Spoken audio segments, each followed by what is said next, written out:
Պարոն Հովհաննիսյան, շուրջ 3 տարի տևած բանակցություններից հետո օրեր առաջ Հայաստանը եւ Ադրբեջանը միաժամանակ հայտարարեցին, որ խաղաղության համաձայնագիրը համաձայնեցված է եւ պատրաստ է ստորագրման։ Նախ ընդհանուր առմամբ սպասելի էր եւ ինչ է նշանակում այս փաստը ինքնին, ինչ ձեռքբերում է Հայաստանի համար։ Նախ ես կարծում եմ, որ մենք պետք է հստակ արձանագրենք, որ պատմական ժամանակահատվածում ենք ապրում, որովհետև նորանկախ պատմության ողջ ընթացքում գտնվել ենք հակամարտության ուրեմն իրավիճակում, պատերազմական իրավիճակում, վերջին տարիների զարգացումներն առավել ևս խոսում են խաղաղության անհրաժեշտության մասին։ Եվ մենք էլ հստակ արձանագրել ենք, որ գնում ենք խաղաղության եւ իրական Հայաստանի մեր գաղափարախոսության հիմքը հենց խաղաղությունը պետք է լինի եւ հենց խաղաղ պայմաններում Հայաստանի Հանրապետությունը իր սուվերեն տարածքների անձեռնմխելիությամբ պետք է ապահովի իր ժողովրդի բարեկեցությունը։ Սրան ենք մենք գնում եւ այո, ճիշտ է 3 տարի մենք ըստ էության շատ ինտենսիվ քննարկումների մեջ էինք Ադրբեջանի հետ։ Դուք հիշում եք, որ բազմաթիվ տարբեր մեկնաբանություններ են հնչել, որ ուրեմն բանակցությունները գտնվում են փակուղում, հնարավոր չէ հասնել հաջողության, հնարավոր չէ հասնել համաձայնության։ Ադրբեջանը միայն զիջումներ է ուզում, Հայաստանի իշխանությունները գնում են միայն զիջումների։ Մենք այս թեզերը շատ ենք լսել, բայց հիմա մենք ունենք մի տեքստ, որը 12, այսպես ասած, ռաունդ փոխանցումներից հետո հայկական կողմը մենք համաձայնել ենք վերջին տարբերակին եւ ըստ էության ունենք հիմա տեքստ, որը ամբողջությամբ համաձայնեցված է։ Մենք խոսում ենք 80%, 90% համաձայնեցման մասին։ 2 տարի շարունակ ես հիշում եմ, որ հույս ունենք, որ մինչև տարեվերջ կստորագրենք, հիմա ուրեմն կա հնարավորություն այդ ստորագրելու առանց որևէ զիջումների, առանց որևէ արտատարածքային որևէ ճանապարհների մասին խոսակցությունների, ինչի մասին, որ գուժում էին ընդդիմությունը ամեն օր եւ մինչեւ հիմա էլ ըստ էության, եթե չեմ սխալվում, էլի ներողություն է ժողովրդական խոսքից ասած, ղարղարությունը դեռևս շարունակվում է։ Մենք գնում ենք խաղաղության, մենք հավատում ենք, որ հնարավոր է տարածաշրջանում հասնել խաղաղության, մենք հավատում ենք, որ ուրեմն դիվանագիտական այս ճանապարհի շնորհիվ մենք կարողանանք ուրեմն կարգավորել հարաբերություններն Ադրբեջանի հետ առնվազն վերացնել էսկալացիայի ռիսկը եւ մենք շարժվելու ենք այս ճանապարհով եւ շատ ուրախ ենք, որ նաեւ մեր միջազգային գործընկերները, այդ թվում նաեւ Ամերիկայի Միացյալ Նահանգները, եվրոպական մի շարք երկրներ, Ֆրանսիան, Գերմանիան, ես տեսա հարավամերիկյան մի շարք երկրներ նաեւ հայտարարություններ էին տարածում։ Այսինքն մենք տեսնում ենք, որ քաղաքակիրթ աշխարհը ողջունում է այս պայմանավորվածությունը, քաղաքակիրթ աշխարհը կոչ է անում Ադրբեջանին օր առաջ գնալ ուրեմն արդեն ստորագրման եւ քաղաքակիրթ աշխարհը ԱՄՆ-ի գլխավորությամբ նաեւ այս դեպքում կոչ է անում ձերբակալված անձանց էլ ազատ արձակել եւ վերջնականապես գալ ուրեմն խաղաղ հանգրվանի։ Ամերիկայից եկած հայտարարությունների մասին խոսեցիք, կարևոր շեշտադրումներ կար, դուք էլ նշեցիք գերիների մասով նաև։ Այս հայտարարությունները արդյոք խոսում են այն մասին, որ ԱՄՆ-ն ստանձնել է միջնորդությունը, այսպես ասած, այս խաղաղության համաձայնագրում եւ իր համար կարևոր է, որ տարածաշրջանում հասնեն խաղաղության կողմերը։ Միջնորդության մասին չեմ խոսի, որևէ միջնորդ չկա։ Հայաստանը եւ Ադրբեջանը, այո, մեր միջազգային բոլոր գործընկերների գործուն աջակցությամբ այս ողջ 3 տարիների ընթացքում կլինեին դրանք հայտարարությունների տեսքով, կլինեին դրանք հարթակի տրամադրման տեսքով, որտեղ խոսակցություններ են տեղի ունեցել, այո, օգնել են մեզ, որ մենք հասնենք այս հանգրվանին, բայց Հայաստանն ու Ադրբեջանը երկկողմ խոսակցության արդյունքում է եկել վերջնական հանգրվանի։ Այս ասածս փոխանցումները, հա, խաղաղության տեքստի, երբ որ մենք փոխանակել ենք միմյանց հետ, մենք ենք գրել մեր առաջարկությունները, տվել ենք իրանք ջնջել են մեր առաջարկություններն, ուղարկել են մեզ, մենք ջնջել ենք իրանց առաջարկություններն, ուղարկել ենք իրանց, վերջի վերջո եկել ենք մի հանգրվանի։ Եվ սա տեղի է ունեցել Հայաստանի եւ Ադրբեջանի երկկողմ հարաբերությունների արդյունքում։ Բայց այո, ես էլ եմ կարծում, որ հայտարարություններից առնվազն մենք տեսնում ենք, որ հատկապես Ամերիկայի Միացյալ Նահանգներն այսօր խոսում է տարբեր տարածաշրջաններում խաղաղության հաստատման անհրաժեշտության մասին եւ իր կողմից այդ ուղղությամբ արվող գործուն քայլերի պատրաստակամության մասին։ Մենք ողջունում ենք բնականաբար մեր գործընկերների այս մոտեցումը, ուրախ ենք, որ նման դիրքորոշում ունի Ամերիկայի Միացյալ Նահանգները, նման դիրքորոշում ունեն բնականաբար Եվրամիության մեր գործընկերները, եւ այս իմաստով մենք հույս ունենք, որ խոսակցություններն էլ Ադրբեջանի հետ նաև Ադրբեջանին կբերեն դեպի ավելի կառուցողական դաշտ, որովհետև ես տեսա նաև, որ որոշակի նաև հայտարարություններ են դեռևս շարունակում հնչել ինչ-որ կրակոցների մասին եւ այդպես շարունակ, ինչը ես կարծում եմ նախ իրականությունը չի համապատասխանում, արդեն մենք տեսանք պաշտոնական հաղորդագրությամբ եւ կարծում եմ, որ այսպես ասած որոշակիորեն խանգարում է այս process-ին եւ մենք պետք է գնանք ավելի կառուցողական ճանապարհով։ Ադրբեջանական ապատեղեկատվությունները արդյոք չեն խոսում այն մասին, որ Ադրբեջանի համար անսպասելի էր, որ Հայաստանը վերջապես կհամաձայնի եւ կունենանք արդեն պատրաստի տեքստ եւ հիմա փորձում է արդեն այս քայլերով իբրև թե հայկական զինված ուժերի կողմից կրակ բացելու լուրերով, կեղծ լուրերով փորձում է արդեն թիրախավորել պայմանագրի համաձայնագրի ստորագրումը, այսինքն Ադրբեջանը այս քայլով ցույց է տալիս, որ դեռ պատրաստ չէ ստորագրելուն։ Անակնկալ էր թե չէ, դժվար կլինի հիմա մեկնաբանել, բայց ամեն դեպքում կարծում եմ, որ հաշվի առնելով նախորդիվ տեղի ունեցած ծանր բանակցությունները բնականաբար կար հաստատ անակնկալի բաղադրիչ էս ամեն ինչում ոչ միայն ադրբեջանական կողմի համար, այլև միջազգային մեր գործընկերների համար, բայց միջազգային գործընկերների համար այդ անակնկալը լավ անակնկալ էր ադրբեջանական կողմի համար, չգիտեմ, հույս ունեմ, որ կստացվի ամեն դեպքում առաջ շարժվել։ Այո, տեսնում ենք, ինչպես ասացի, որոշակի շարունակում է ապակառուցողական քաղաքականությունը վարել, նաև հայտարարությունների մակարդակով սահմանադրության վերաբերյալ հայտարարության տեքստը ըստ էության լավ տեքստ չէ եւ ուրեմն դիվանագիտական առումով սխալ տեքստ է, որովհետեւ մենք ոչ մեկ անգամ խոսել ենք եւ նաեւ խաղաղության պայմանագրի տեքստով լուծվել են հարցերը այն իմաստով, որ ներպետական օրենսդրությունը չի կարող ըստ էության վեր լինել միջպետական ուրեմն տիրույթում ստանձնած պարտավորություններից եւ այստեղ փոխադարձաբար լուծվել են միմյանց սահմանադրության մեջ այսպես ասած չակերտավոր ռիսկերը, որովհետև նույն տրամաբանությամբ մենք էլ ենք կարծում, որ Ադրբեջանի սահմանադրության մեջ կա Հայաստանի Հանրապետության տարածքային ամբողջականության նկատմամբ ոտնձգության մասին, այսպես ասած, տեքստ, ինչը չկա Հայաստանի Հանրապետության սահմանադրության մեջ, ինչը ըստ էության արձանագրվել է սահմանադրական դատարանի որոշմամբ։ Եվ այս տարբեր, այսպես ասած, խոչընդոտները շարունակում են լինել, խնդիրները շարունակում են մնալ, որևէ մեկը չի ասում, որ մենք համաձայնվել ենք եւ վաղը գնալու ենք եւ նստելու ենք եւ ստորագրելու ենք։ Հայտարարությունների մակարդակում տեսնում ենք, որ դեռևս որոշակի անհասկացվածություններ կան, բայց ես ուզում եմ ասել, որ մենք հասել ենք պատմական հանգրվանի։ Մենք հասել ենք մի հանգրվանի, երբ որ արդեն սկսվել են խոսակցություններ տեքստի ստորագրման գործընթացի վերաբերյալ, այսինքն մենք բովանդակության կտորը անցել ենք առաջ, ինչը չափազանց կարևոր էր եւ բնականաբար մենք հասկանում ենք, որ բանակցությունների ընթացքում չհամաձայնեցված տեքստերը ռիսկեր են ծնում նաեւ ռեալ հողի վրա։ Հիմա մենք ունենք համաձայնեցված տեքստեր, շատ կարևոր է արձանագրել, որ փաստաթուղթը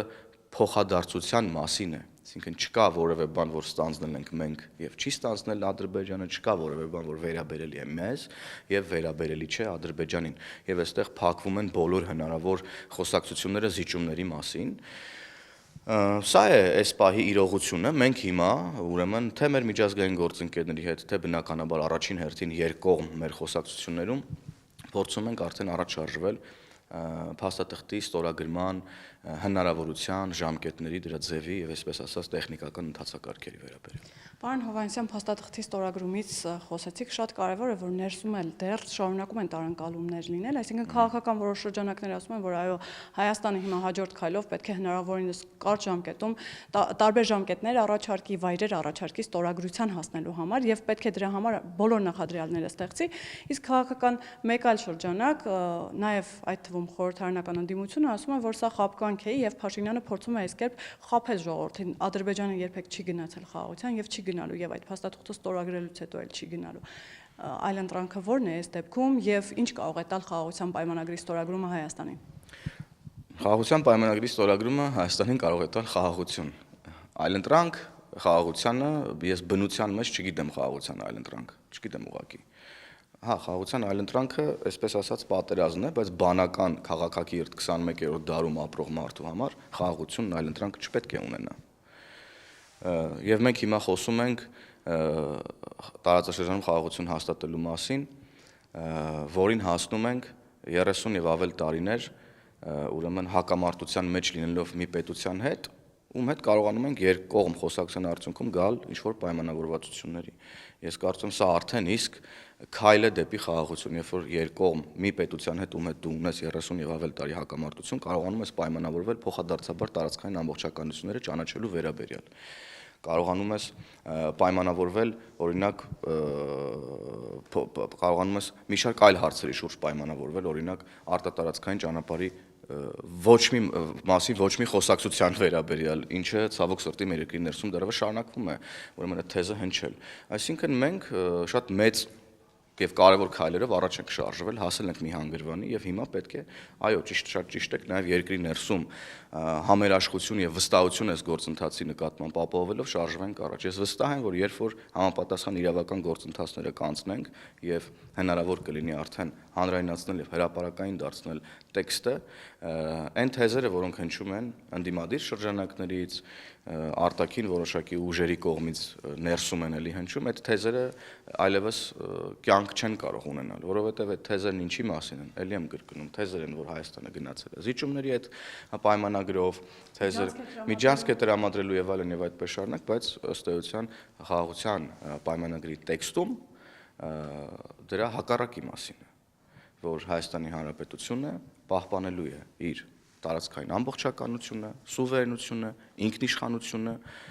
որպես միջազգայինորեն ճանաչված անկախ ինքնիշխան պետություն։ Եվ սա է կարմիր գիծը։ 5 տարի է ասում են միջանցք եք տալու, ամենատարբեր տեղերից են ասում իդեպ, ամենատարբեր կենտրոններից, բայց ոնց որ թե մինչև այսօր ոչ մեկին միջանցք չի տվել եւ չի էլ պատրաստվում տալ։ Մեզ համար կարմիր գիծ է Հայաստանի Հանրապետության տարածքային ամբողջականությունը եւ Հայաստանի Հանրապետության ինքնիշխանությունը։ Եվ այս կարմիր գծերից ենք մենք ելնում եւ այս կետից ենք մենք մեր բանակցությունները միշտ էլ վարել եւ վարելու։ Եվ հիմա էլ եմ ասում, հասել ենք մի հանգրվանի, որտեղ պետք է արդեն դուք ձեր խոսքում նշեցիք, որ ասում են, որ պետք է մի քիչ արագացնել, հա, տեղ առաջարկել եւ այլն, բնականաբար պետք չի դանդաղել, պետք է շատ ակտիվ լինել այս գործընթացում, նախաձեռնող լինել խաղաղության հաստատման գործընթացում, բայց նաեւ շտապել էլ պետք չէ, մենք ըստ էության, ըստ ընթացակարգերի, ըստ իրավիճակի, ուրեմն հիմքում ունենալով չվնասելու առաջին հերթին, ուրեմն սկզբունքը շարժվում ենք առաջ։ Պարոն Հովհաննիսյան, վերջին երկու կետերից մեկը, որի շուրջ երկար է բանակցվել եւ դժվարությամբ են, այսպես ասած, կոնսենսուսի եկել, կետերից մեկը երրորդ ուժերի բացառումն է հայ-ադրբեջանական սահմանին։ Ընդհանուր առմամբ նախ հստակեցնենք նաեւ թե երրորդ ուժ ասելով ինչ ենք հասկանում եւ արդյոք դա խոսում է այն մասին, որ Եվրամիության դիտորդները պետք է դուրս գան։ Երրորդ ուժ ասելով հասկանում ենք ուժեր բացի Հայաստանի Հանրապետության ներկայացուցիչներից մնացած բոլորին։ Ինչ վերաբերում է սահմանային անվտանգությանը եւ այսպես ասած այս քայլով մեզ համար ռիսկեր գեներացնելուն, մեզ համար մենք ըստ էության ոչ թե ռիսկեր են գեներացնում, այլ ռիսկեր են նվազեցնում ենք, որովհետեւ ուրեմն միջազգային պարտավորություններ ենք ստանձնում խաղաղության համաձայնագրով միմյանց վրա չհարձակվելու, միմյանց ներքաղաքական կյանքին չխառնվելու, այսինքն սա ոչ թե ռիսկ է, այլ երաշխիք է անվտանգության։ Այս մասով։ Իսկ ինչ վերաբերվում է մեր սահմաններին եւ սահմանների անվտանգությունն ու սահմանների պաշտպանությանը, ես կարծում եմ, որ մեր ժողովուրդը տեսնում է, որ մենք վարում ենք քաղաքականություն, որտեղ Հայաստանի Հանրապետության սահմանների անվտանգությունը պետք է ապահովի Հայաստանի Հանրապետությունը, Հայաստանի Հանրապետության սահմանապահ ծառայությունների կողմից։ Մի քանի հատվածներում մենք արդեն իրականացնում ենք Հայաստանի Հանրապետության սահմանապահ ուժերի կողմից ծառայությունները, եւ սա ինքնիշխանության ամենակարևոր բաղադրիչներից մեկն է, երբ որ քո սահմանի առաջին գծում կանգնած է քո սահմանապահը եւ մենք այս ճանապարհով ենք շարժվելու առաջ որպես ինքնիշխան սուվերեն պետություն։ Այո, մինչեւ այդ նպատակին վերջնականապես հասնելը նաեւ ստանալով մեր գործընկերների աջակցությունը մեր սահմանային անվտանգությունն ապահովելու գործում։ Բայց ես չեմ ուզում, որ մենք այս ռակուրսից նայենք հարցին, որ միշտ պետքա, որ չէ, եթե հանկարծ մեր սահմանին, այսինքն Հայաստանի Հանրապետության ներկայացուցիչներից սահմանապահ ուժերից բացի այլ ուժեր չլինեն, ուրեմն մենք վտանգված ենք։ Հենց այս միտքն է եղել, որ մեզ անընդհատ պահել է կախվածության եւ վախերի մեջ այս կամ այն ուժերից։ Ոչ Հայաստանի Հանրապետության սահմանների անձեռնմխելիությունը, սահմանային ծառայությունները պետք է իրականացնեն Հայաստանի Հանրապետության համապատասխան ներկայացուցիչները։ Իսկ եթե վերադառնում ենք խաղաղության պայմանագրի տեքստին, ապա այո, մենք կարծում ենք, որ ուրեմն խաղաղության հաստատման նաև կարևորագույն գործոններից մեկն այն է, որ մեր եւ Ադրբեջանի սահմաններին երկու կողմից կանգնած լինեն սահմանապահ ուժեր, ոչ զինված ուժեր, սա շատ կարևոր է, որ մենք արձանագրենք, ոչ թե զինված զորավ եւ միավորումներ, այլ կանգնած լինեն սահմանապահ ուժեր, ինչը էականորեն կնվազեցնի էսկալացիայի ռիսկը, այնպես ինչպես հիմա օրինակ Իրանցի սահմանազատված հատվածում է։ Երբ որ մենք ունենանք համաձայնեցված տեքստ, ես վստահ եմ, որ ուրեմն գործընթացները թե սահմանազատման, թե ապաշրջափակման ել ավելի արդյունավետ եւ այլ ավելի հեշտ հնարավոր կլինի առաջ տանել եւ ուրեմն սահմանին ունենալ նոր իրավիճակ, ավելի անվտանգ իրավիճակ ունենալ սահմանազատված հատվածներ, այսինքն մենք գործ ունենք մի ընդհանուր գործընթացի հետ եւ խաղաղության պայմանագրի ստորագրումը մեկնարկն է, այսպես ասած, խաղաղության վերջնական հաստատման տարածաշրջանում։ Պարոն Հովհաննիսյան, իսկ միջնորդներով թե առանց միջնորդների, այսինքն երաշխավոր կողմի մասին է նաև խոսքը, այսպես ինչքանով վստահելի է Ադրբեջանի հետ գնալ խաղաղության պայմանագրի ստորագրման եւ այսպես հույս ունենալ, որ Ադրբեջանը դա չի խախտելու, ասենք 1 ամիս, 1 տարի հետո։ Երաշխավոր կողմի մասին է խոսքը։ Այդ թեզը, որ դե մեկը ստորագրեք Ադրբեջանը մեկա ձեր վրա հարձակվելու, այսինքն դա ոչ մի բան չանելու եւ ոչինչ չանելու մասին է։ Եթե մենք դրանով ենք առաջնորդվում, ապա պետքա ոչ մի բան չանենք, որովհետև մեկը ինչ էլ անենք այդ թեզի տրամաբանությամբ, Ադրբեջանը մեր վրա հարձակվելու է։ Մեկը ինչ էլ անենք, Թուրքիան մեզ գալու է ցեղասպանի։ Մեկը ինչ էլ անենք, Ռուսաստանը մեկա վերջում գալու է իր տիրապետությունը հաստատի այս տարածաշրջանում։ Բայց այդպես չի, որովհետև մենք արել ենք բաներ եւ դրա արդյունքում հիմա այդպես չի։ Եվ հետևաբար պետք է շարունակենք անել բաներ, որի արդյունքում մենք լինենք ինքնիշխան, անկախ, սուվերեն պետություն,